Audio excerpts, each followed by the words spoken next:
Welcome my dear friends, good morning to everyone. সবাইকে আমি আমার চ্যানেলে ওয়েলকাম করছি। I hope you are at the best at your health and spirit. ঠিক আছে, তো আমরা রিজনিং আলোচনা করব। দেখো, রিজনিং এর খুব গুরুত্বপূর্ণ এবং মজাদার কতগুলো প্রশ্ন আমি আজকে নিয়ে আসার চেষ্টা করেছি। ঠিক আছে, দেখো প্রথম যে প্রশ্নটা, 64 ইন্টু 52 ইকুয়াল টু 17। আমি যদি লিখে দিই প্রশ্নটা যে কি বলতে চাইছে, দেখো 64 ইন্টু 52 সমান দিয়েছে 17, যেটা নর্মাল গুণ আমরা ছোটবেলা থেকে যে গুণ শিখেছি সেই অনুসারে তো কোনোদিন হওয়ার সম্ভাবনা নেই।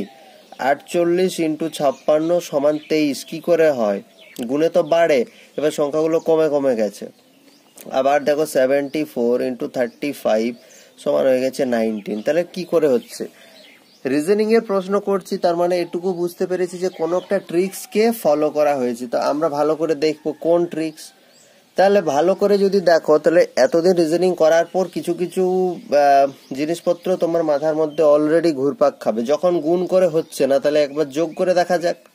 তাহলে 6 আর 4 10, 5 আর 2 7, তাহলে এই দুটো যোগ করলে 17 হচ্ছে। একটা হলেই তো হবে না, বাকিগুলোও দেখি। 8 আর 4 12, 6 আর 5 11, 2 আর 3 1 আর 2 23 হচ্ছে। এটাও দেখা যাক। 7 আর 4 11, 5 আর 3 8, 11 আর 8 19। তার মানে কি করা আছে বলো না? সিম্পল যোগ করা আছে। তাহলে এটা আমার এরা জানতে চাইছে 84 ইন্টু 37। তাহলে 8 আর 4 12, 7 আর 3 10। তাহলে কত উত্তর হলো? 12 আর 2 22। দেখো অপশন সি সঠিক উত্তর হয়ে যাচ্ছে। ঠিক আছে, ওকে। নেক্সট, এই যে 2 নম্বরের প্রশ্নটা আছে, প্রশ্নটা দেখতে খুব বড় আমি বুঝতে পারছি, but this is the best question of my life from this chapter. Direction distance থেকে আমি এত প্রবলেমস করেছি, বাট এই প্রশ্নটা আমার বেস্ট আজকে লাগলো। এই প্রশ্নটা আমি আজকে পেলাম। প্রশ্নটার মধ্যে দেখো, মানে ওই ডান দিকে এত গেল, বাঁ দিকে এত গেল, এরকম নেই। প্রশ্নটার মধ্যে নতুনত্ব আছে, সেটা ভালো করে পড়ো। A person starts from a point A and travels 3 kilometer eastward to B. মানে এ থেকে একটা পার্সন হাঁটতে শুরু করলো এবং 3 কিলোমিটার ইস্টের দিকে হাঁটার পর একটা পয়েন্ট আছে বি, সেখানে পৌঁছলো। এবং দেন টার্নস লেফট, সেখান থেকে লেফটে টার্ন নিয়ে travels thrice that distance to reach C. তাহলে লেফটে সি বলে একটা পয়েন্ট আছে, সেখানে গেল। কতটা ট্রাভেল করলো? আগে যে যতটা ট্রাভেল করেছিল 3 কিলোমিটার, তার 3 গুণ। Again turns left, আবার বাঁ দিকে ঘুরলো, travel 5 times the distance he covered between A and B. তাহলে এ আর বি এর মাঝখানে ডিস্টেন্স 3, তার 5 টাইমস অর্থাৎ 15 কিলোমিটার গেল।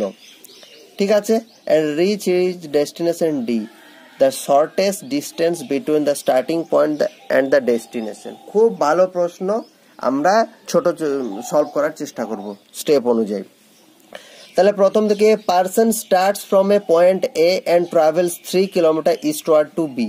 তাহলে এখানে যদি পয়েন্ট এ হয়, এখানে যদি পয়েন্ট এ হয়, তাহলে পয়েন্ট এ থেকে আমি ধরে নিলাম এটা হচ্ছে পয়েন্ট বি, এবং ইস্টের দিকে মানে এদিকটাই হচ্ছে। ঠিক আছে, এটা হচ্ছে 3 কিলোমিটার। 3 কিলোমিটার বোঝাতে পারলাম? নেক্সট বলছে ট্রাভেলস থ্রাইস, হি টার্নস লেফট, এখান থেকে লেফটে যদি যায়, এখান থেকে লেফট মানে ওপরের দিকে যাবে। কতটা যাচ্ছে? Travels thrice that the distance to reach C.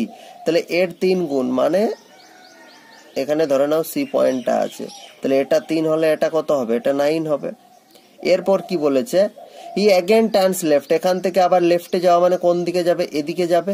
এটা রাইট, এদিকে যাবে। travels 5 times the distance he covered between A and B. তাহলে A and B A 3 kilometre ছিল, 5 টাইমস মানে এতটা আমি টানলাম আনুমানিক। এটার টোটাল ডিস্টেন্স হচ্ছে 15 কিলোমিটার। এটার টোটাল ডিস্টেন্স হচ্ছে 15 কিলোমিটার।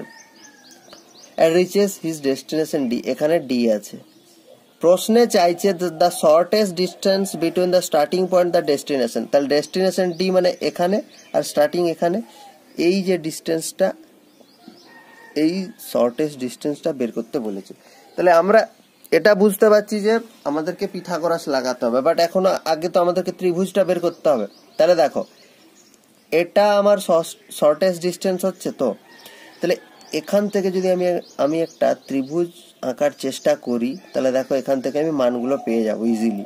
তুমি ভালো করে দেখো, এটা যদি 9 হয়ে থাকে তাহলে এটাও আমার 9 কিলোমিটারই হবে, এ বিষয়ে কোনো সন্দেহ নেই, কারণ এটা যতটা এটাও ততটা। এরপর আরেকটা আমি লম্ব পেয়ে গেলাম, আমাকে ভূমিটা বের করতে হবে। তাহলে দেখো এই ভূমিটার টোটাল কত, এই ভূমিটার টোটাল হচ্ছে 15 কিলোমিটার, এই ভূমিটার টোটাল 15 কিলোমিটার। তাহলে এটাও 15 কিলোমিটার হওয়া উচিত, এটাও। বাট 15-র মধ্যে ও কিন্তু 3 কিলোমিটার এখানে মান দেওয়া আছে, 3 কিলোমিটার। তাহলে 15 থেকে এটা 3 যদি মাইনাস যায় তাহলে এই পয়েন্টটা পর্যন্ত কত, এটা 12 কিলোমিটার। ঠিক আছে, তাহলে দেখো আমি লম্ব পেয়ে গেলাম, ভূমি পেয়ে গেলাম। তাহলে আমাকে অতিভুজ বের করতে হবে। তাহলে অতিভুজ সমান আমরা কি জানি, লম্ব স্কয়ার মানে হচ্ছে 9 স্কয়ার প্লাস ভূমি স্কয়ার। তাহলে 9 9 হচ্ছে 81 প্লাস হচ্ছে তোমার 12 12 কত 144, মানে হচ্ছে 4 আর 5, 8 আর 4 12, 12 2 হাতে থাকে 1, 225।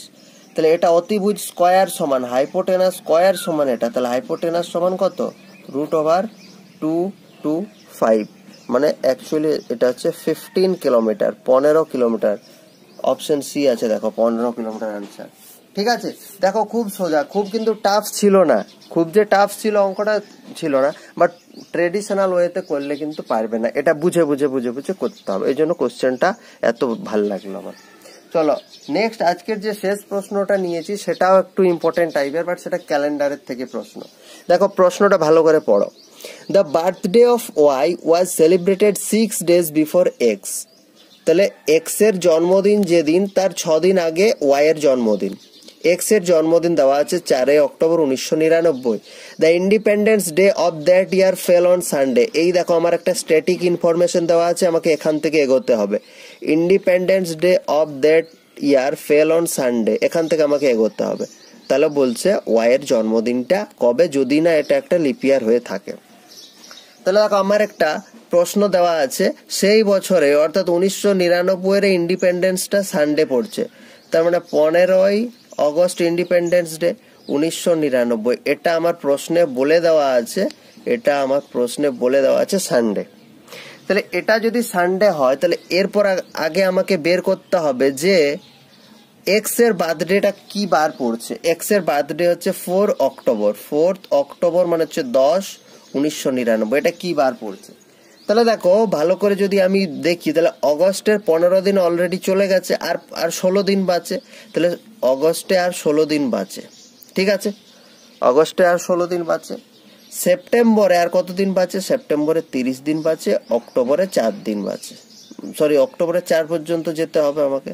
তাহলে 6 আর 4 10 শূন্য, হাতে থাকে 1, 3 আর 4 আর 5, এটাকে আমরা 7 দিয়ে ভাগ করব, কারণ 7 দিন অন্তর অন্তর একই বার আসে। তাহলে 7 7 হচ্ছে 49, তাহলে হচ্ছে কত 1, তাহলে কত হচ্ছে 1। তার মানে সানডে থেকে একদিন যাব, তার মানে হচ্ছে কি বলো না, মানডে হচ্ছে আমার এক্স এর বার্থডে, এক্স এর জন্মদিন হচ্ছে মানডে। তাহলে আমার বলেছে কি ওয়াই এর জন্মদিন কবে। তাহলে দেখো ওয়াই এর জন্মদিন 6 দিন আগে বলেছি, তাহলে মানডে থেকে আমি যদি 7 দিন পরে যাই মানডে হবে, সিমিলারলি 7 দিন আগে গেলেও তো আমার মানডেই হবে। বাট 7 দিন আগে না 6 দিন বলেছে, তাহলে আমি 7 দিন থেকে একদিন এদিকে যাব, তাহলে মানডের পর হচ্ছে টুয়েসডে। তাহলে টুয়েসডে হচ্ছে এটার সঠিক আনসার। ঠিক আছে, ওর বার্থডে এটা ছিল কবে, টুয়েসডে। আই হোপ বোঝাতে পারলাম। আজকে পর্যন্ত, দেখা হচ্ছে আবার পরের ভিডিওতে। Thank you.